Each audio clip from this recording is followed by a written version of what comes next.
نکاح من سنتی، نکاح میری سنت ہے، فمن لم یعمل بسنتی فلیس منی، جو میری سنت پر عمل نہیں کرتا وہ میرا نہیں ہے، یعنی میری امت کا فرد نہیں ہے۔ حضور صلی اللہ علیہ وسلم نے خود نکاح کیے، اس نکاح کی مسجد میں نکاح کی برکت سے آپ حضرات کو یہ سننے کا موقع مل جاتا ہے، شاید میں دوسری محفل میں جا کر نہ سنا سکتا۔ حضور صلی اللہ علیہ وسلم نے نکاح کیے ہیں، 13 بیویاں تھیں رسول اللہ صلی اللہ علیہ وسلم کی۔ نبی کو اجازت ہے، نبی کے کسی عمل پر ہم سوچ بھی نہیں سکتے، سوچنا بھی جرم ہے، گناہ ہے کہ نبی نے ایسا کیوں کیا۔ آپ کو امت کے لوگوں کو اللہ کے قرآن کے اندر موجود 4 کی اجازت ہے، بشرطے کہ عدل انصاف ہو، لیکن نبی کے لیے اس کی زیادہ گنجائش تھی۔ دیکھیے حضور صلی اللہ علیہ وسلم نے پہلا جو نکاح کیا تھا، حضور صلی اللہ علیہ وسلم عمر مبارک 25 سال تھی، اور نبی کریم صلی اللہ علیہ وسلم نے کسی کنواری لڑکی کے ساتھ شادی نہیں کی، ایک ایسی خاتون کے ساتھ جو اس سے پہلے 2 اس کے نکاح ہو چکے تھے، یعنی وہ عیش و عشرت والا معاملہ نہیں تھا۔ عام لوگ تو کہتے ہیں کہ ان کی عمر 40 سال تھی، لیکن ہماری تحقیق یہ ہے کہ حضرت خدیجہ کی عمر بھی 25 سال تھی، میں نے لکھا بھی اس پر، انشاءاللہ چھپ جائے گا، دیکھیں گے۔ تو حضرت خدیجہ 25 سال تک رسول اللہ کی زوجیت میں رہی ہیں، تو رسول اللہ نے دوسرا نکاح نہیں کیا۔ کتنا عرصہ ہو گیا درمیان میں؟ 50 سال ہو گئے۔ 50 سال کی عمر کے بعد حضور صلی اللہ علیہ وسلم کی عمر مبارک کل 63 سال تھی، یعنی 13 برس کے اندر رسول اللہ صلی اللہ علیہ وسلم نے باقی نکاح کیے۔ کیا کہیں گے، یہ کوئی عیاشی تھی معاذ اللہ؟ یہ کوئی جنسی تسکین کا سامان تھا؟ نہیں، نبی کا ہر فیصلہ جو ہے وہ حکمت پر مبنی ہوتا ہے۔ نبی ہر عمل جو کرتے ہیں خدا کے حکم سے کرتے ہیں، نبی بولتے ہیں تو خدا کے حکم سے بولتے ہیں، نبی کرتے ہیں تو خدا کے۔ اس لیے اللہ پاک نے قرآن اطیع اللہ و اطیع الرسول من یطع الرسول فقد اطاع اللہ، جس نے رسول کی اطاعت کر لی، یعنی اس کا کہنا مان لیا، اس نے کوئی اللہ کی اطاعت مان لی، وہ حجت ہیں۔ نبی کا ہر عمل حجت ہے، نبی کی ذات بھی حجت، نبی کی بات بھی حجت۔ تو رسول اللہ صلی اللہ علیہ وسلم نے گویا کہ اس 13 برس کے عرصے کے اندر باقی حضرت عائشہ پہلی بیوی جو رسول اللہ صلی اللہ علیہ وسلم کی زوجیت میں آئی ہیں، کنواری ہیں، اور رسول اللہ صلی اللہ علیہ وسلم عمر 50 سال سے 50 52 53 یا اس کے لگ بھگ تھی۔ عائشہ صدیقہ آئی ہیں، گو لوگوں نے کہا کہ 6 سال کی تھی، یہ بات غلط ہے، یہ رابعیوں کے۔ عائشہ صدیقہ 17 18 سال کی عمر کے اندر رسول اللہ صلی اللہ علیہ وسلم زوجیت میں آئی ہیں۔ تو جتنی ازواج مطہرات اس کے بعد آئی ہیں، ان میں سے کوئی ایک کنواری نہیں تھی، کسی کا ایک نکاح ہوا تھا، کسی 2 بیوہ تھیں یا مطلقہ تھیں، بیوہ تھیں یا مطلقہ تھیں، لیکن ان میں سے کوئی چیز بھی آپ نہیں کہہ سکتے کہ رسول اللہ صلی اللہ علیہ وسلم کو جنسی تسکین کے لیے، وہ دین کی خاطر جن جن قبیلوں میں رسول اللہ صلی اللہ علیہ وسلم نے نکاح کیا، ان قبیلوں کی دشمنی ختم ہو گئیں۔ مثلا حضرت صفیہ ہیں رضی اللہ تعالی عنہ، یہ یہودی خاندان کی تھی، تو جب وہ حضور کے نکاح میں آئی ہیں تو یہودیوں کی دشمنی اور عداوت جو رسول اللہ صلی اللہ علیہ وسلم کم ہو گئی۔ حضرت جویریہ ہیں رضی اللہ تعالی عنہ، یہ علاقہ کے سردار کی بیٹی تھی۔ ایک غزوے کے اندر رسول اللہ صلی اللہ علیہ وسلم کے صحابہ اکرام نے چڑھائی کی، وہ سردار جو ہے وہ تو نہ پکڑا گیا، لیکن اس کے خاندان کے بہت سارے 200 گھرانے جو ہیں پکڑے ہوئے آئے۔ حضرت جویریہ بھی ان قیدیوں کے اندر آئی تھی۔ قانون یہ تھا کہ جو کسی جہاد کے اندر پکڑا جائے تو وہ پیسے دے کر اپنی جان چھڑا سکتا ہے۔ تو ایک صحابی کے حصے میں یہ آئی تھیں، تو انہوں نے کہا کہ میں تمہیں پیسے دے دیتی مجھے چھوڑ دیں، چونکہ سردار کی بیٹی تھی۔ اب ان کے پاس پیسے نہیں تھے، قیدی کے پاس کیا پیسے ہوتے ہیں، باپ کی طرف کے ساتھ رجوع بھی نہیں کر سکتی تھی۔ یہ رسول اللہ صلی اللہ علیہ وسلم کی خدمت میں آئیں، قسمت تھی۔ رسول اللہ صلی اللہ علیہ وسلم سے جا کر عرض کریں کہ میں جس کیفیت میں ہوں آپ جانتے ہیں، میں سردار کی بیٹی ہوں، بہت حسین تھی، بہت خوبصورت تھی، بڑوں کی اولادیں اسی طرح ہی ہوتی ہیں، تو میں آپ سے مدد کی طلبگار ہوں، کیونکہ جس کے حصے میں میں آئی ہوں اس کے ساتھ میں نے مکاتبت کی۔ مکاتبت کہتے ہیں کہ اس کو پیسے دے کر جان چھڑا لیں۔ سرور عالم صلی اللہ علیہ وسلم نے ارشاد فرمایا، کیا ایسا نہیں ہوگا بہتر کہ میں آپ کے بدلے میں پیسے دے دوں اور آپ کو زوجیت میں لے لوں؟ کہنے اس سے اچھی بات کیا ہو سکتی ہے؟ بالکل جوان تھی، اور نبی کریم صلی اللہ علیہ وسلم 50 سال سے اوپر ہیں۔ نبی کریم کی حکمت کیا تھی؟ اب سنیے، یہ جو رسول اللہ صلی اللہ علیہ وسلم کی زوجیت میں جب آ گئیں تو ان کے والد کو جو سردار تھا حارث بن زرار، یہ موبائل بند کر دے آپ کی مہربانی ہوگی، کیونکہ موبائل کی طرف توجہ ہوگی تو میری طرف توجہ نہیں ہوگی، تو میں خواہ کیوں آپ کی سما خراشی کروں۔ حارث بن زرار آئے حضور صلی اللہ علیہ وسلم کی خدمت میں آ کر کے کہنے لگے کہ یہ اتنے اونٹ لے لیں، میری بیٹی کو آزاد کر دیں۔ اچھا راستے میں آتے ہوئے انہوں نے، چونکہ اس وقت کافر تھے، تو خوبصورت قسم کے اچھا قیمتی اونٹ جو ہے ایک وادی کے اندر چھپا کر آ گئے، تو بیٹا بھی ساتھ تھا ان کا، تو کوئی معمولی سے اونٹ لے کر آئے حضور کی خدمت میں. نبی کریم صلی اللہ علیہ وسلم نے فرمایا کہ وہ اچھے اونٹ کدھر ہیں؟ سبحان اللہ. فلاں فلاں رنگ کے اچھے اونٹ، 2 اونٹ، وہ کدھر ہیں؟ پیغمبر تھے نا، تو بندی تو نہیں کر رہے تھے، خدا کی وحی سے سب کچھ کر رہے تھے. وہ کہنے لگا اس کا خدا کے سوا یا میرے سوا کسی کو پتا نہیں، مجھے یقین ہے خدا کے رسول ہیں آپ. اسی وقت مسلمان ہو گئے وہ بھی. حضرت حارث بن زرار، لوگوں کو نہیں پتا کہ حضرت بن زرار بھی رسول اللہ صلی اللہ علیہ وسلم جو سسر ہیں وہ مسلمان ہیں. لوگ سمجھتے تھے ابو بکر و عمر بھی مسلمان ہیں، حضرت حارث بھی مسلمان ہیں. خیر، پھر ان کے اس عمل کی وجہ سے جب حضرت جویریہ کو 200 خاندانوں کو رہائی مل گئی.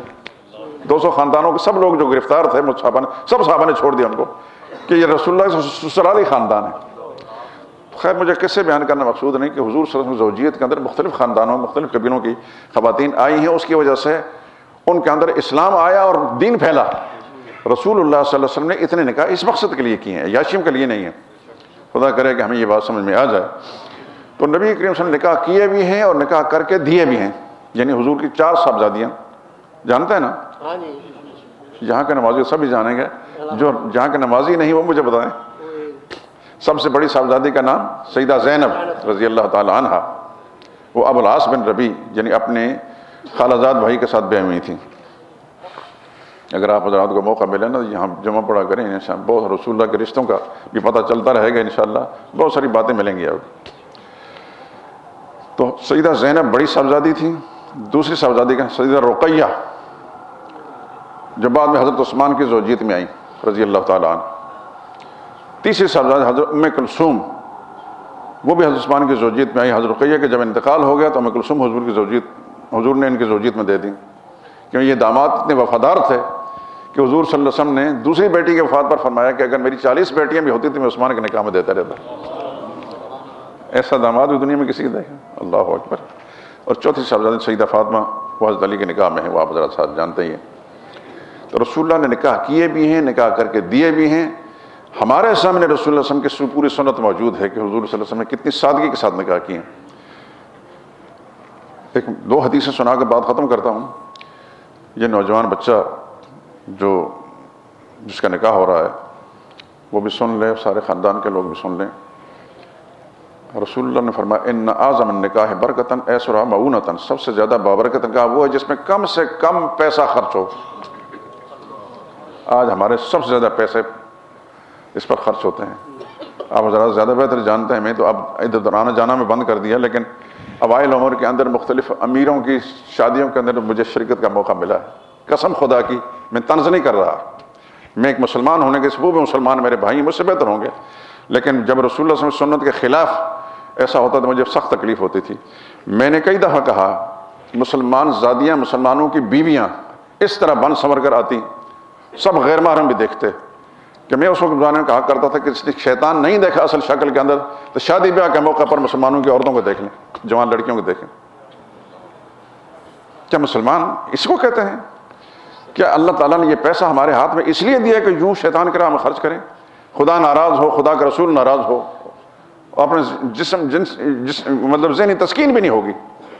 وقتی طور پر واہ واہ ہو جاتی ہے، ہاں جی کیا فلاں کیا اپنے بیٹے کا اتنا شاندار نکاح کیا، بیٹی کو اتنی شاندار طریقے سے. یہ سب غلط ہے. یہ پیسہ جو آپ کے ہاتھ میں خدا نے دیا ہے یہ اللہ کی امانت ہے، اس کو گستاخی مت سمجھیے. یہ اللہ کی امانت ہے کہ آپ پر خدا کا فضل ہے کہ اللہ نے آپ کو مانگنے والا نہیں بنایا، دینے والا بنا دیا. خدا کر سکتا ہے ایسا، بھکاری بنا سکتا ہے، در در کی ٹھوکر میں ڈال سکتا ہے. اللہ نے آپ کو پیسہ دیا ہے تو خدا کی مہربانی سمجھیں. یہ آپ کے پاس اللہ کی امانت ہے. آپ کی جائز ضرورتیں اس بات کو سمجھیے، اپنی جائز ضرورتوں میں خرچ کریں، کسی سے مانگنا نہ پڑے. لیکن باقی پیسے کو بچا کر خدا کی زمین پر بے شمار لوگ جو بھوکوں سے مر رہے ہیں، خصوصاً اس دور میں خاندانوں کے خاندان خودکشیاں کر رہے ہیں. ان تک پہنچیں، انتظار نہ کریں کہ آپ کے دروازے پر بھکاری بن کر آئے، آپ کے رشتہ داروں میں بھی ہوں گے، محلے داروں واقفکاروں کے اندر بھی ہوں گے، ان تک پہنچیں، انشاءاللہ خدا بھی راضی ہوں گے، آپ کے پیسے میں برکت آئے گی، آپ کا ضمیر بھی مطمئن ہوگا۔ ان فضولیات پر پیسہ نہ خرچ کریں۔ میں نے حدیث سنائی کہ سب سے زیادہ بابرکت نکاح وہ ہے جس میں کم سے کم مالی تاوان۔ ایک صحابی کا میں قصہ سنا کر بات ختم کرتا ہوں۔ حضور صلی اللہ علیہ وسلم کے صحابہ میں مدینہ طیبہ میں ایک ایسے صحابی جو عشرہ مبشرہ میں سے ہیں، آپ جانتے ہیں نا عشرہ مبشرہ کسے کہتے ہیں؟ 10 صحابی جن کو حضور نے نام بنام جنت کی بشارت، تو بھی جنتی، تو بھی جنتی، تو بھی جنتی۔ عبد الرحمن بن عوف ان کا نام ہے رضی اللہ تعالیٰ عنہ، بڑے دولت مند تھے۔ ایک دفعہ 2-3 دن رسول اللہ کی خدمت میں نہیں آئے، یعنی مسجد نماز میں نظر نہیں آئے۔ جب آئے تو حضور نے پوچھا عبد الرحمن کہاں تھے آپ؟ عرض کیا یا رسول اللہ میں نے نکاح کیا ہے، اس کی مصروفیت کے سبب سے آپ کی خدمت حاضر نہیں ہو سکا۔ میں قصہ کیوں سناتا ہوں؟ میں قصہ سنانے کا عادی نہیں ہوں، صرف عبرت کے لیے کہ اتنا بڑا دولت مند صحابی آج کے لحاظ سے کروڑ پتی انسان ہے، مدینہ طیبہ میں پورے مدینہ کے اندر جشن ہو سکتا تھا، اس نے اتنی سادگی کے ساتھ کیا ہے، کسی اور کو کیا بلایا گا، اپنے آقا کو بھی نہیں بلایا۔ صحابہ کا یہ طرز عمل یہ رسول اللہ کی تعلیم تھی، یہ نہیں کہ وہ خدا نہ خاصہ کنجوس تھے، نہ ایسا نہیں، وہ نبی کی تعلیم کے مطابق جہاں خرچ کرنا وہاں خرچ کرتے تھے، جہاں نہیں خرچ کرنا نہیں کرتے تھے۔ سیدنا عثمان کتنے بڑے دولت مند تھے، اللہ اکبر، سارا مال خدا کی راہ میں خرچ کر دیا، اسلام کی بقا کے لیے، اسلام کی سربلندی کے لیے خرچ کر لیا۔ لیکن کبھی آپ نے سنا کہ عثمان نے جب شادیاں کی تو بہت شاندار شادیاں کی؟ یا عثمان کا کوئی محل آپ نے سنا، کسی کتاب میں پڑھا بڑا محل چھوڑا انہوں نے؟ ایسا نہیں۔ صحابہ کرام آج 1500 سال کے بعد میں اور آپ ان کا تذکرہ کر رہے ہیں، خوشیاں منا رہے ہیں، ان کا نام ہمارے کانوں سے لگتا ہے تو دل کے اندر خوشی آتی ہے، ان کی محبت آتی ہے۔ کیوں آئے؟ ہمارا تو کوئی رشتہ دار نہیں تھا حضرت عثمان، یہ دیگر صحابہ کرام، اس لیے کہ وہ خدا کے رسول کے وفادار تھے، اللہ نے ان کی محبت ہمارے دل میں ڈال دی۔ تو مال اللہ نے دیا ہے آپ کی جائز ضرورتوں کے لیے۔ جائز کا لفظ میں بار بار کہہ رہا ہوں، ناجائز نہیں۔ جو سوٹ آپ 5000 میں بنا سکتے ہیں اس کو 20,000 میں نہ بنائیں، وہ 15,000 کسی اور کا حق ہے۔ جائز ضرورتوں پر خرچ کریں اور خدا کی مخلوق پر خرچ کریں، انشاءاللہ آپ کا ضمیر بھی مطمئن رہے گا۔ خدا کے سامنے جائیں گے تو سرخرو ہو جائیں، خدا کے فرشتے آپ کی آؤ بھگت کریں گے، ہم سب نے جانا ہے۔ تیسری بات اس پر خوددار کے لیے اور ماں باپ کے لیے بھی، حضور نے فرمایا اکمل المومنین ایمانا احسن خلقا والطف بعالیہ، کامل ایمان والا وہ شخص ہے جس کے اخلاق اچھے ہیں اور جو اپنی بیوی کے ساتھ اچھا سلوک کرتا ہے۔ خیرکم خیرکم لأہلہ، تم میں سے اچھا وہ ہے جو اپنی بیوی کے ساتھ اچھا ہے۔ یہ اوپری سے بات لگے گی، خیرکم خیرکم لأہلہ، تم میں سے اچھا وہ ہے جو اپنی بیوی سے اچھا سلوک کرتا ہے۔ وَأَنَا خَيْرُكُمْ لِأَهْلِي، اور میں تم سب کے مقابلے میں اپنی بیویوں سے اچھا سلوک کرتا ہوں۔ کبھی سنا کسی کتاب کے اندر پڑھا آپ نے کہ فلاں زوجہ کو، فلاں بیوی کو حضور سے شکایتیں ہوئیں؟ آپ کی طرح حضور دولت مند نہیں تھے۔ عائشہ صدیقہ فرماتی ہیں کہ پورا ہفتہ پیغمبر کے گھرانے پر ایسا نہیں گزرا کہ سب نے پیٹ بھر کر کھانے کھائے ہوں، لیکن کسی کو شکایت نہیں پیغمبر خدا صلی اللہ علیہ وسلم سے۔ کیا خدا تعالیٰ آپ کو اور مجھے اور دنیا کے اور لوگوں کو بہت زیادہ پیسوں سے نواز سکتے ہیں تو اپنے نبی کو نہیں دے سکتے؟ نبی کو اس شکل میں رکھ کر دنیا والوں کے لیے سبق بنا دیا گیا کہ خدا کے محبوب ایسے بھی ہوتے ہیں کہ ان کے پاس ہمیشہ پورا ہفتہ پیٹ بھر کے کھانا کھانے کے اسباب نہیں ہوتے، لیکن وہ خدا کے مقبول ہیں۔ ہمیں یہ تعلیم ہے کہ ہمیں اگر اللہ پاک نے پیسہ دیا ہے تو پھر معاشرے کے غریبوں تک پہنچنے کی، خود پہنچنے کی کوشش کریں ان کی، اور ان کو احسان نہ جتلائیں۔ آپ کے رشتہ داروں میں ایسے لوگ ہوں گے جو خوددار ایسے ہیں کہ آپ سے مانگ نہیں سکتے، تو آپ ان کے بچوں کو انعام کے طور پر کسی نہ کسی طریقے سے دے دیں تاکہ ان کی ضرورت پوری ہو جائے۔ تو بیٹا اور یہ جتنے نوجوان یہاں بیٹھے ہیں، بلکہ جو میری طرح کے نوجوان ہیں 70 سال کی عمر کے، ان کے لیے بھی یہ مسئلہ ہے کہ اپنی بیویوں سے اچھا سلوک کریں، اپنی بیوی سے اچھا سلوک کریں۔ اللہ کے نبی نے فرمایا تم میں سے اچھا وہ ہے جو اپنی بیوی سے اچھا سلوک کرتا ہے۔ اچھے بننے کی کوشش کرو، بیویوں کو پاؤں کی جوتی نہ سمجھے، نہ نوکرانی سمجھیں۔ بچے جب جوان ہونے لگے ماں باپ کی ذمہ داری ہے کہ ان کو سمجھائیں کہ کل تیری شادی کرنی ہے، تیری ذمہ داری ہو جائے گی اس وقت، تو انہیں کس طرح اس کو نبھانا ہے۔ اور پھر اگر خدا نخواستہ کو میاں بیوی بچوں کے درمیان عقل کی کمزوری کے سبب سے، ناتجربہ کاری کے سبب سے کوئی اونچ نیچ ہو جاتی تو بڑے بیچ میں مداخلت کر کے معاملات کو سنوارنے کی کوشش کریں۔ خاص طور پر ساس اور سسر اس کی ذمہ داری ہوتی ہے کہ یہ کسی کی بچی ہے، اس نے ماں کو چھوڑا ہے، باپ کو چھوڑا ہے، بھائی کو چھوڑا ہے، بہنوں کو چھوڑا ہے، خاندان کو چھوڑا ہے، گھرانہ چھوڑا، ہمیشہ ہمیشہ کے لیے لڑکے کے دروازے پر آ گئی ہیں، تو پھر اتنی بڑی قربانی اس نے دی ہے۔ غلطیاں ہو سکتی ہیں، وہ پیغمبر نہیں نہ پیغمبر زادی بھی نہیں، لیکن یہ کہ اس کے ساتھ اچھا سلوک کیا جائے، نرمی کا سلوک کیا جائے۔ انشاءاللہ اگر اس کے ساتھ اچھا سلوک کریں گے، وہ بھی انسان ہے، اس کو بات سمجھ میں آ جائے گی، ایک دن غلطی کرے دوبارہ ٹھیک ہو جائے گی۔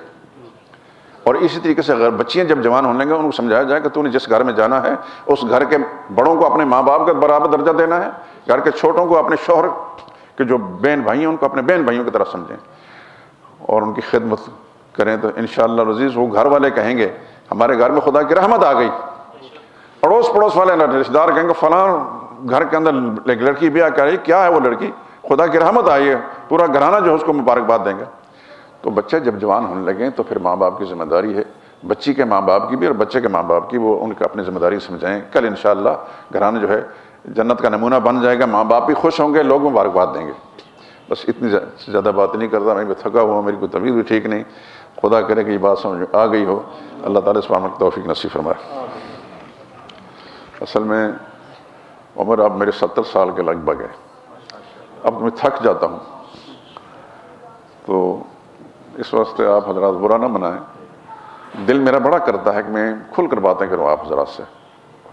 مجھے پتا ہے اس معاشرے کے اندر میں رہتا ہوں، اس شہر کے اندر مجھے جتنی باتیں میں کرتا ہوں نکاح ہی سے متعلق کوئی نہیں کرتا، مجھے 10 جگہ میں شریک ہونے کو ادھر ادھر کی باتیں ہوتی ہیں۔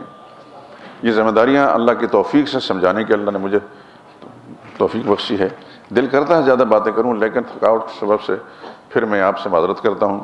اللہ تعالیٰ اس نکاح کو بابرکت بنائے، جتنے شرکاء ہیں خدا بند اپنی رحمت کا معاملہ ان کے ساتھ کرے۔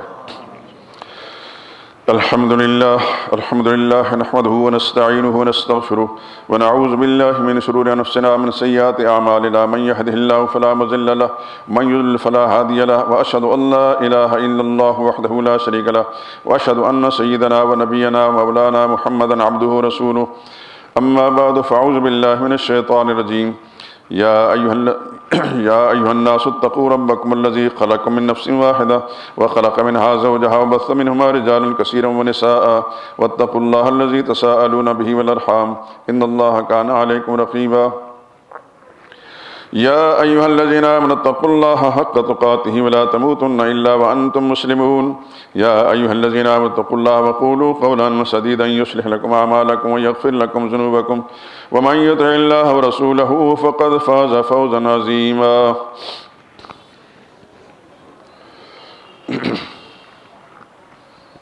شیخ محمد ارشد صاحب کون ہیں؟ آپ ہیں؟ آپ وکیل ہیں بچی کے؟ ماشاء اللہ، اچھا بچی آپ کی۔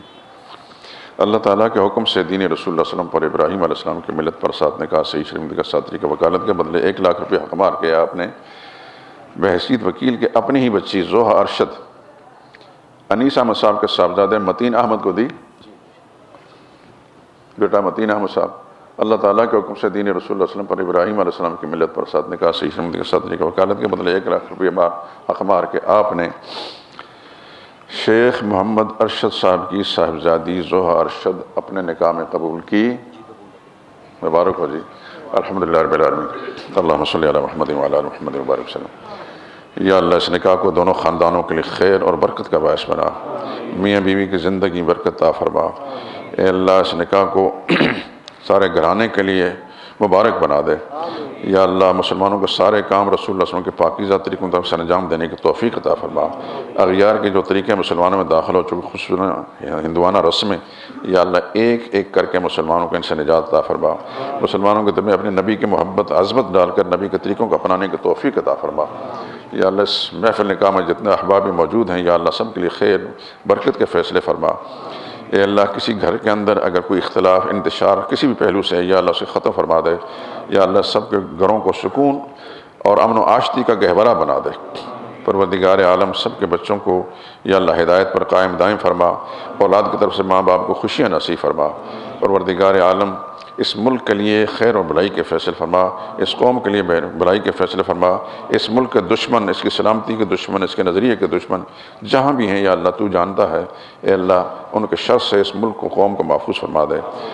ربنا تقبل منا انک انت السمیع العلیم، وصلی اللہ تعالی علی خیر خلق سیدنا محمد وعلی صحبہ۔ مبارک ہو سب کو۔